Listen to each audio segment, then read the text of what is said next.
जेव्हा दिलेला शब्द भाजपनं पाळला नाही आणि पाठीत खंजीर खुपसण्याचा प्रयत्न केला, तेव्हा आम्ही स्वतःहून बाजूला झालो. तुम्ही 2017ची गोष्ट करताय, तेव्हाही भारतीय जनता पक्षाची जी काही भूमिका होती ती फेटाळून आम्ही स्वतंत्रपणे लढलो. याला स्वाभिमान म्हणतात. जेव्हा जेव्हा भारतीय जनता पक्षाने अशा प्रकारच्या भूमिका घेतल्या आढळतट्टूपणाच्या, तेव्हा शिवसेना स्वाभिमानानं बाजूला होऊन स्वतःच्या बळावर लढली, पण लाचारी पत्करली नाही. जेव्हा दिलेला शब्द भाजपनं पाळला नाही आणि पाठीत खंजीर खुपसण्याचा प्रयत्न केला, तेव्हा आम्ही स्वतःहून बाजूला झालो स्वाभिमानानं आणि आम्ही आमचं राजकारण केलं. आम्ही ना दिल्लीत जाऊन बसलो, अमित शहाच्या दारात किंवा मोदींच्या दारात गवतावर बसून सफेद पॅन्टीला गवत लावून आम्ही परत मुंबईत आलो नाही.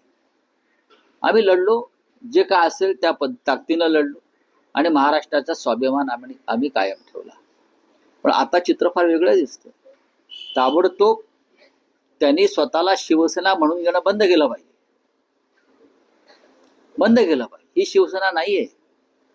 उद्धव ठाकरे यांच्या नेतृत्वाखालची शिवसेना खरी आहे. पण राऊतसाहेब, ठाण्यामध्ये एकनाथ शिंदेचा भाजपनं मान राखलेला दिसतो आहे.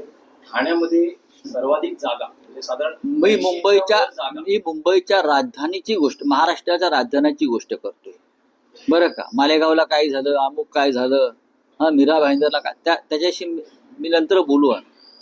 मुंबई ही महत्वाचं, महाराष्ट्राची राजधानी जी अमित शहा आणि त्यांचे बिल्डर लॉबी गिळायचा प्रयत्न करते, त्याविरुद्ध ही लढाई आहे. मुंबईत भाजपने जी यादी जाहीर केली आहे, सर्वाधिक जास्त त्या यादीमध्ये 2 मराठी व्यक्तींचा घटना असलेला बाहेर आहे. हो, मला भाजपा कोणाचा पक्ष आहे? भाजपा हा मराठी माणसाचा पक्षच नाहीये. भाजप आणि महाराष्ट्राच्या अस्मितेचा, मुंबईच्या अस्मितेचा, मराठी स्वाभिमानाचा भारतीय जनता पक्षाचा काही मात्र संबंध नाही. त्याच्यामुळे त्यांच्या यादीमध्ये परप्रांतीयांचा भरणा असेल तर त्यात आश्चर्य वाटण्यासारखं काय?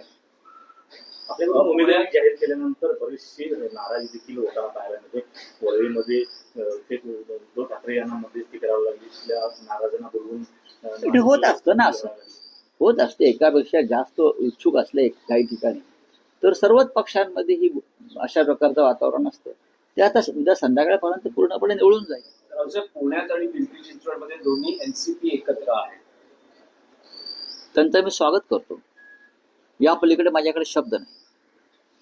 बऱ्याच ठिकाणी पण असं भाकीत वर्तवलं जात आहे की पुणे आणि पिंपरी चिंचवड दोन्ही एनसीपी एकत्र आहेत आणि महापालिका निकालानंतर महाराष्ट्राच्या राजकारणातही आणि देशाच्या राजकारणातही काही मोठे निर्णय दोन्ही एनसीपी मिळून घेऊन. काय मोठा निर्णय असू शकतो? काय मोठा निर्णय म्हणजे असा काय मोठा निर्णय असू शरद शकतो? पवारांनी एनडीए बरोबर हा मी मोठा निर्णय मानत नाही. शरद पवारांनी हा एनडीए मी मोठा निर्णय मानतच नाही आम्ही. आणि पवार साहेब असं करतील असं मला वाटत नाही. पवार साहेबांची विचारसरणी पुरोगामी विचारांचे ते नेते आहेत. त्यांनी जी पुरोगामी विचारधारा आहे, शाहू फुले आंबेडकर आणि जात्यंत शक्तीविरुद्ध जी लढाई महाराष्ट्रानं कायम केली, त्याचे सध्याचे शिलेदार आणि नेतृत्व शरद पवारांचे आणि आम्ही त्यांच्याकडे त्या दृष्टीनं पाहतो. त्याच्यामुळे असा वेडावाकडा विचारधारेविरुद्ध जाण्याचा निर्णय ते घेतील असं आम्हाला वाटत नाही त्यांच्या चाहत्यांना. पण राजकीय वर्तुळात अशी चर्चा आहे की यासाठी उद्योगपती